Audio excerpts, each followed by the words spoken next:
Hello and welcome to the Blue Collar Wealth Club podcast. I am your host for today, Jerry Garcia, and we have a very special guest coming on with us today. He's going to talk to us a little bit about business and, why some business owners aren't happy with their transition, kind of see where the day takes us. But yeah, we have Justin Goodbread with us here, and your company is called Financially Simple, correct? Absolutely. Awesome. Well, why don't you tell us a little bit about your background and, kind of what brought you on here? Yeah, so I'm a business owner of 30 years. I've started and sold 7 businesses in my life and had 7 exits, which in and of itself is amazing. I've seen it all. If you've been in business for any length of time, you know how hard it is to be a business owner. And I often say that no one understands a business owner like business owners. What's sad to me and where my message is for today and for the audience is, as business owners, we spend a lot of time, a lot of blood, sweat, and tears in building our business.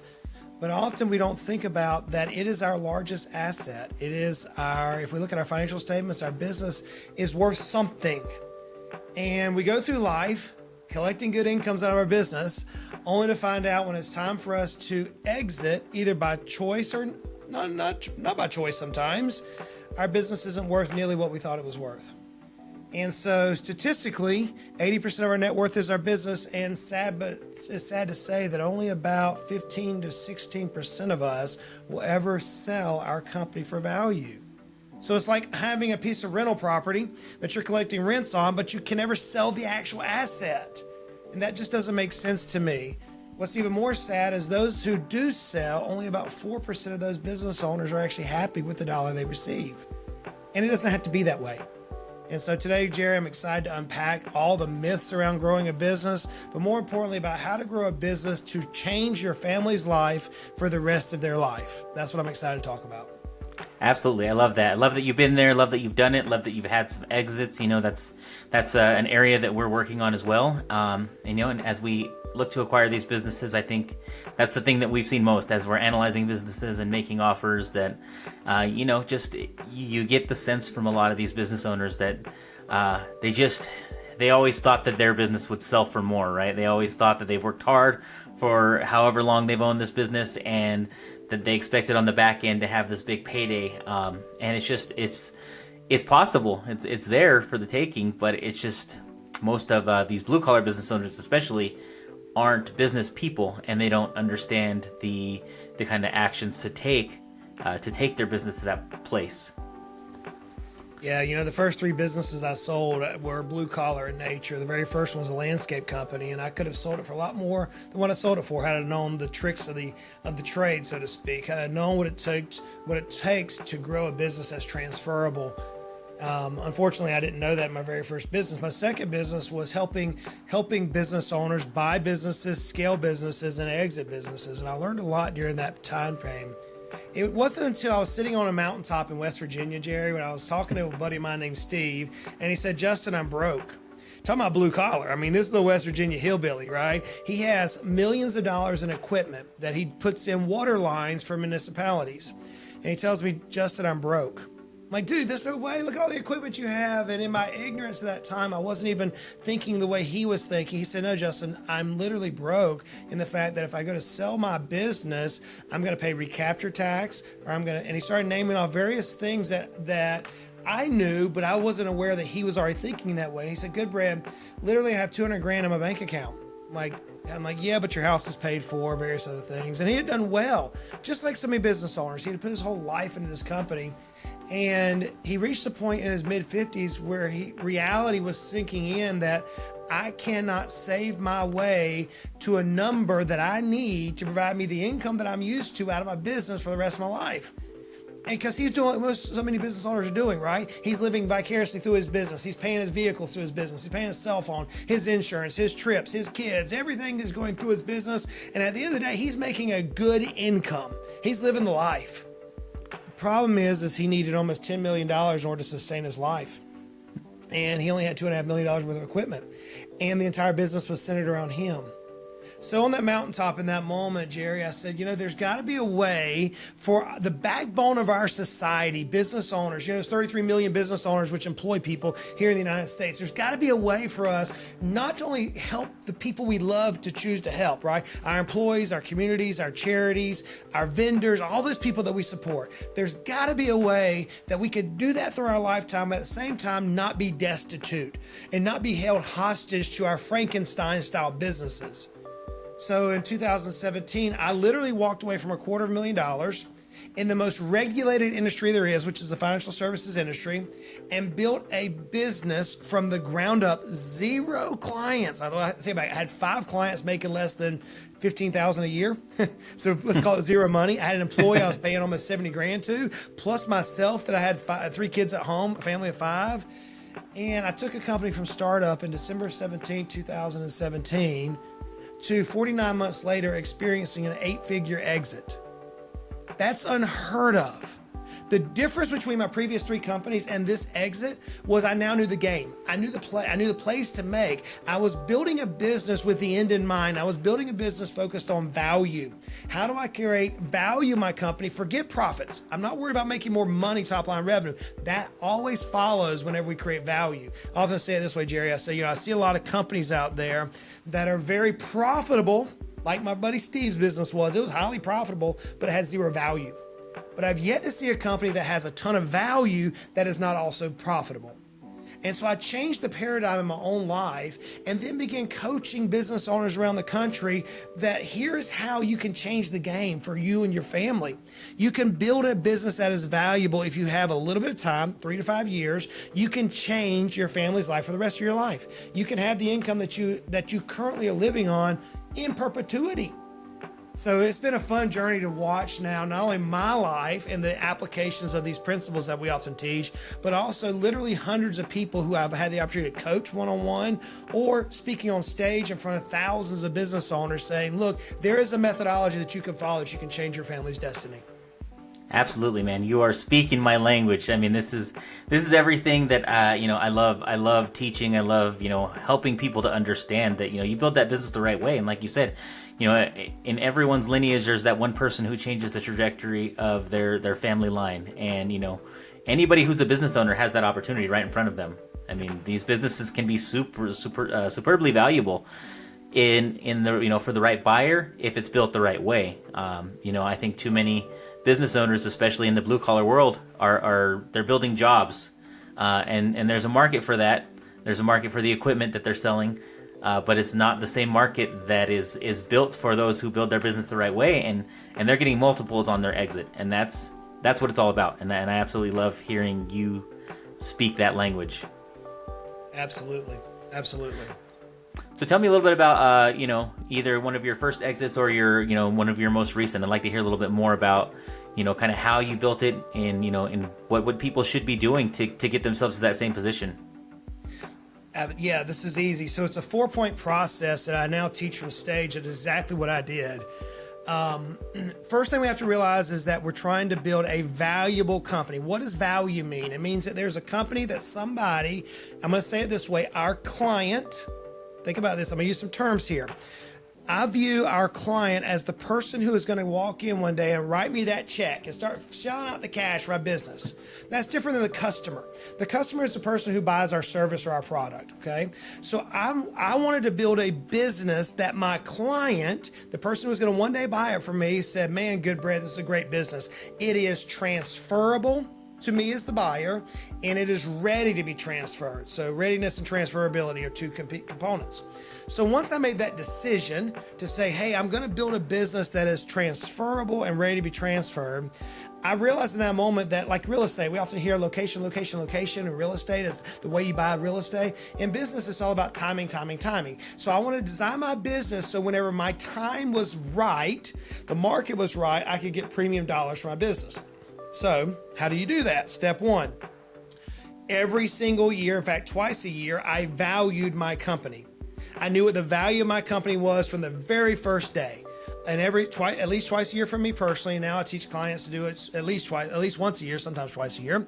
But at least twice a year, I would say, here's my value of my company. I knew a targeted value. I'll tell you, my value that I was shooting for was $5 million.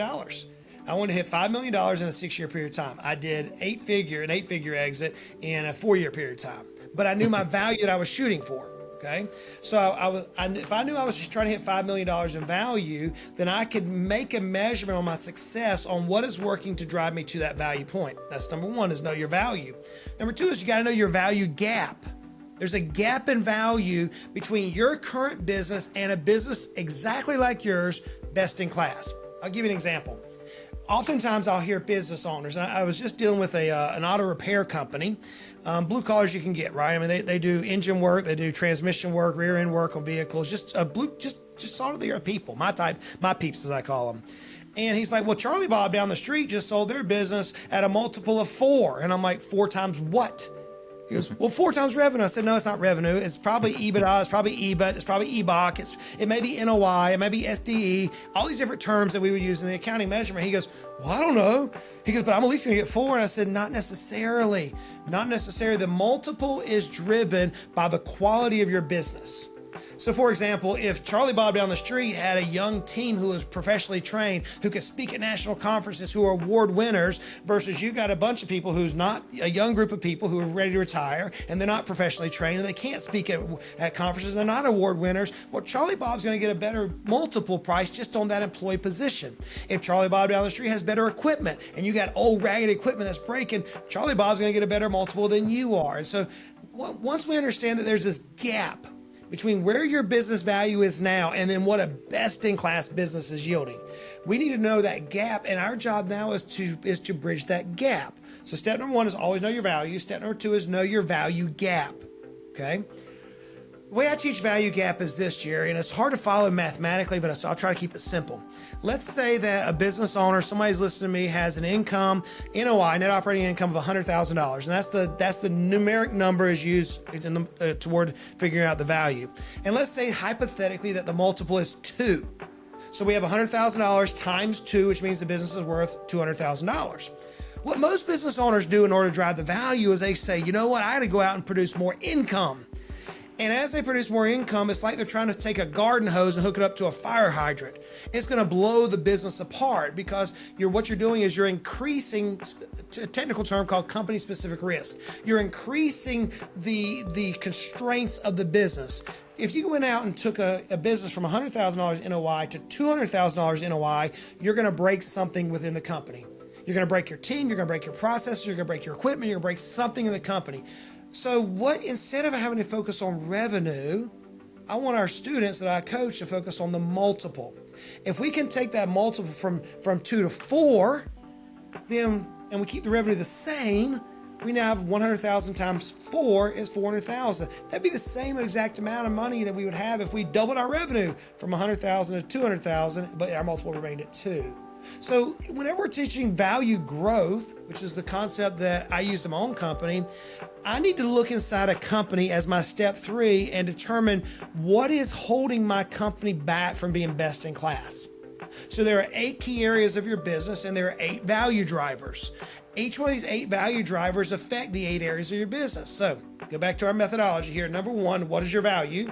Number 2, what's your value gap? Number 3, what is causing the gap? So in your business, you have 8 areas. You have a planning, you do some planning, I hope. You have some leadership, I hope. You probably have marketing. You probably have sales. More than likely, you have a team, some employees around you. You have an operational structure of something that exists. You have a finance department that keeps the accounting of your company. And you have risk management or legal or some sort of insurance there to help you with compliance. So there's 8 areas of business. What happens in order for us to drive value is we have to look at the value drivers. So for example, and it takes me too long to go through the value drivers, but for example, if you, the business owner, is at the epicenter of your business, if you're at the center of your business and everything has to have your approval and everything in that company you have to sign off on, then you do not have a transferable business. You have a job and you're the highest paid employee. You're concentrated. So one of the very first things that we can do to drive value is remove you from the epicenter of the business. Whenever I was building my company, Jerry, I had it where I could actually take off 4 months a year. Where we have several of our clients right now that they don't even go into work. They get metrics while they're on the beach and they're making more money than they've ever made. So step one, know your value. Step two, know your value gap. Step three, what is in your company that's holding your multiple back? And then step four, bring a coach alongside you that is going to hold you accountable to make the changes. Here's what happens as business owners. We're our own worst enemies. We're very smart. We're very tenacious. We know how to overcome. We're resilient. We know our product. We know our service. The problem is we're too smart. The reality is we don't have anybody watching our blind side because we're egotistical know-it-alls, and rightfully so. Rightfully so. I'm right there with you guys because we know what it's like to grab the bull by the horns and make it happen. And we've done it over and over. We've had success. Whenever it comes to driving value, you have to have somebody on the outside who you're couching everything against to make sure that you're not falling back in the old ways that created a job for you or create a high income but not a valuable business. You have to have somebody there who's saying, hey, this decision, though it'll produce more income, it's going to increase your company specific risk, which is going to drive your value down. So my 4-step process that I used in my own company, that I now teach from stage, that I write books about, that I speak at microphones like this on, that I get so fired up, is business owners, you can change your life for the rest of your life, but you have to know your value, you have to know your value gap, you have to know the value drivers in your company, and you need to have somebody holding you accountable to make the changes in your company to help you reach where you want to be. Wow. I mean, that's awesome, and that's everything that, we're trying to teach with this show, and I'm super glad that we got connected, got to have you on here, because this is the kind of value that we're looking to provide for the audience. So if you're listening, you just caught some gold, man, and that's a lot of power in that short framework that you laid out. And obviously having somebody like you alongside is hugely helpful to kind of hold them accountable, but not only that, just to show the right directions. I mean, there's trial and error, right? And what does a good coach do? A good coach just helps shrink that time frame for that trial and error. So no, that's incredible, man. Really appreciate you kind of sharing all of that. So tell us a little about, where have you spoken? Where are you speaking and giving these engagements where you're dropping this knowledge? Yeah, so I have my own podcast I love. I think we're at like 570 episodes. You can actually go back to about episode number 3 and follow my entire journey as I was building my company, talking what my coach was teaching me. And it's me pouring into the microphone, talking about what's near and dear to my heart. And you'll hear my voice through the many episodes. Number one, my first episodes were horrible compared to where they're at now. But that's life. We all been there. But you can hear my journey. So it's been fun to be on my own podcast. Well, not only that, I've written 2 books. One is called The Ultimate Sale, which is almost like it's a book that you can pick up, and no matter where you're at in business, you can turn to that chapter and know what you're dealing with. One of the most powerful chapters in there is what's called the retake. It's whenever you enter into an LOI with a potential buyer and you overestimate what you're going to do because you make yourself feel good as the business owner. And the buyer's going to drag their feet and they're going to put you into a retake. And now they have you captive. And now that price that you thought you're going to get with the LOI ends up being whittled down 30, 40, 50, 60%. It's a powerful chapter to understand how to avoid a retake in your purchase. So I love that book, The Ultimate Sale. My favorite book that I've written as of late, and I've got one in the works, but Your Baby's Ugly was the #1 Wall Street bestseller. I mean, it reached pinnacle. To see my name above Glenn Beck was pretty amazing, to be an old country boy here in East Tennessee. And some of the senators and politicians and big talking heads, see my name above them was pretty crazy to me.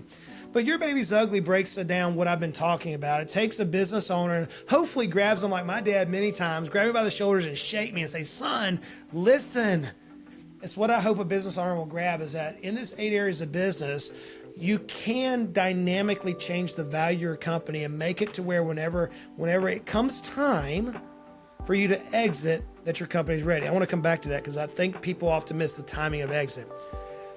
So besides that, I teach as the Exit Planning Institute. So I'm one of the instructors. I teach literally financial advisors, attorneys, CPAs, coaches, thousands. I think we have 25,000 students that I teach them on how to accelerate the value of companies of all different types: service industry, retail, middle market, micro markets, you name it, we teach this. So I have the opportunity to teach there. Well, because of all these things, I get asked to be on a lot of podcasts. I get asked to speak on a lot of stages nationally. So it's an opportunity for me to speak at the heart of our society, because I'm a small business guy, and I just want to see our small business friends succeed. But what I want to kind of narrow us down, Jerry, is this. I'm going to be completely authentic here. On my last sale, it was the hardest thing I ever did. I had built a business that could work without me. I had built a business that was high value. I had built a business where I finally was making more money than I could ever dreamt of making. And I found myself laid up during COVID in the hospital with my wife, my bride, my best friend in the world, sick. And we didn't think she was going to live. In fact, 12% chance of success of life. As you might imagine, as my best friend, the love of my life, I mean, she's everything to me, guys, everything. Whenever she's sitting there, she made two statements to me, Jerry, that rocked my world. She made one, and then my coach made the other. It rocked my world. She looked at me one day after 30 years of being a business owner, after now finally unpacking the secret, after building this business that many dream of building. I mean, literally, we're taking 4 and 5 months off a year, making lots of money, right? She looks at me and she said, Justin, what's another $1 million going to do for us? Now, that's not a flex, friends. That's not a flex. That's just me being authentic. My wife's dying in the hospital, at least so we think. By the way, today she's healthy. God took miraculous healing there. Love that. She's unbelievably healthy. It's great. I'm blessed. But she makes a statement, Justin, what's another $1 million going to do for us? And I didn't respond in that moment. I couldn't. I wasn't in the right mind. What I'm honestly doing is, like many business owners, I'm thinking about my company and my wife simultaneously because my baby is my business. I come to the office the next day. She's still in the hospital. You know, we're trying to live through this 16-week period of time. My company actually grew 30% while she was in the hospital without me touching it because we had built all the things I've been talking about. I talked to my coach the next day and I tell him this message and he said, how'd you answer? I said, I didn't. I can't. And he said, let me ask you another question. He said, if you had unlimited time, impossible. If you had unlimited time and unlimited resources. He didn't say money. He didn't say talent. He said resources, which I thought was an interesting word. Jerry, he said, and I'd pose this question to you and everyone in the audience because it will rock your world if you grab the severity of this. He said, Justin, if you had unlimited time and unlimited resources, what would you do tomorrow that you're not doing today? And I said, well, I wrote out of a pen. I said, that's easy. I'd spend more time with my wife. I mean, she's laying up in the hospital. If I had to know her for another day, yes, I do that. I spend more time with my kids. I create memories. I work with orphanages. We had this list of things. You know what? Not on my list. In that moment, there was nothing about business because at that moment, I felt like I had succeeded finally in business after 30 years. And he looked at my list and he says, time for you to sell your company. Remember I said earlier, timing. And I said, yeah, but we haven't reached my goal. My goal is to hit a $5 million business valuation. And he laughed. He said, you passed that years ago. And I went, what? No way. I do this for a living. I know my value. He said, you're missing it. It's the timing. Your business is now positioned and the market is aligned to buy your particular type of company. And there are buyers out there lining up and they'll pay you a premium. Guess what? He was right. And what I had to make a decision on, Jerry, in that moment was, do I look at my company as my baby, as this thing that provides an income to me, or do I look at it as an asset, like a stock or like a piece of real estate, which we all potentially own? And if my stock, let's just say coffee cup here that I'm holding in front of me, coffee cup stock is typically trading at $10, and now all of a sudden coffee cup stock is selling at $40, well, anybody in their right mind would sell the stock and take the $40 if it's 400% above normal. I'm in this position now saying, holy cow, my company is appraised very high because of timing, and everything I've been prepared for. But my emotions weren't there. Emotionally, I'm sitting there, Jerry, I'm thinking, I'm a failure. What are my friends going to say? What are my clients going to say? What are my peer group out there going to say? I'm the guy who teaches how to do this, and they're going to say, Goodbread, you gave up on your dreams. I will tell you in that moment, timing, my wife, my coach, everybody, I leaned into their wisdom. And the last 3 years, I was able to serve as a president of a company, take a company to a 9-figure exit, doing the exact same methodologies that I teach. I was able to now have time, thank God, at my youth, and money. And guys, I'm having the time of my life now with my hands in so many things. So whenever you're looking at your business, as a business owner, if you keep in mind that value drives profitability, value matters more than anything else. And if you build the value whenever timing happens, whether it's through a circumstance like I experienced, whether it's through a circumstance where somebody's making an unbelievable offer, you now realize that you've disconnected yourself from that asset class and you positioned yourself to have monumental change in your life. Friends, time and money, especially for those of us who are Gen X's, it's unbelievable. It's a dream come true. So I hope that makes sense to answer your question. Such a great point. I think you're 100% right as far as the emotional attachment, that most business owners get to their business. And like you said, if it's a stock, and it's gone up, and your goal was to go 2x and it's gone up 4x, there's no emotional attachment there. You sell that thing all day. We hit our goal. We're not going to risk too much. Maybe we sell some. Maybe we hedge a little bit. But man, oh man, with the business, it's such a different thing. And I think that's such a well thought out position on how business owners feel, right? And I think that's exactly right. You can build it in such a way where you have your hands in a lot of things at the same time, and there's less emotional attachment there, and that's the goal that we're all building toward. That's the goal that everyone has in front of them when they start a business. And it's awesome to see someone like yourself who's been able to achieve that, who's been able to help others achieve that, and has done it, not just once but multiple times over, to show that it's doable. There's a system out there. There's things in place already that if you follow these steps, it could be done time and time again. Absolutely. Well said. Awesome. Well, we got some great book recommendations for you. I won't even allow you to give another one because I'm going to dig into your books as well. I've not read them, so those will be high priority on my list. Tell people how they can kind of get in touch with you if they want to learn more about your academy or find your books. What's the best way to find you? Yeah, so check out justingoodbread.com. We'll put a link in the show notes, I'm sure. We're running a special right now for the Academy. It's a Value Growth Academy. It's a self-paced DIY program. It's $97 a month. More importantly, you're going to get the framework that I've been talking about, and I jump on a call once a month for a live coaching session and Q&A. So just yesterday, we were talking about and unpacking my 12-step marketing framework that allowed me to build an 8-figure exit and then apply it in a 9-figure context. Next month, in the month of, I think it'd be November, we're going to be going over how to hire A players for a pivotal exit. How do you actually hire good team members? We're going to be unpacking that in a live Q&A call with our students at the Academy. So check out justingoodbread.com, and on there you can see courses, and the Academy is running a special right now. It's something that every business owner can jump in and glean a little bit of knowledge and hopefully apply it into your business. Absolutely. That's perfect. Great, nice, affordable way to kind of get started, get into that coaching platform, and until you can work yourself in a position to hire a one-on-one coach, maybe work with Justin himself. I'm not sure how much one-on-one coaching you're doing, but no, that's a great resource. Well, Justin, man, it's been super awesome. So thankful you were able to come on here and really drop some just amazing knowledge. Any parting thoughts on the way out? Yeah, I would leave every business owner with this. I realize life is hard. I realize being a business owner is troublesome. We stay awake at night. We carry a lot of burdens. We pay a lot of mortgages. We feed a lot of families.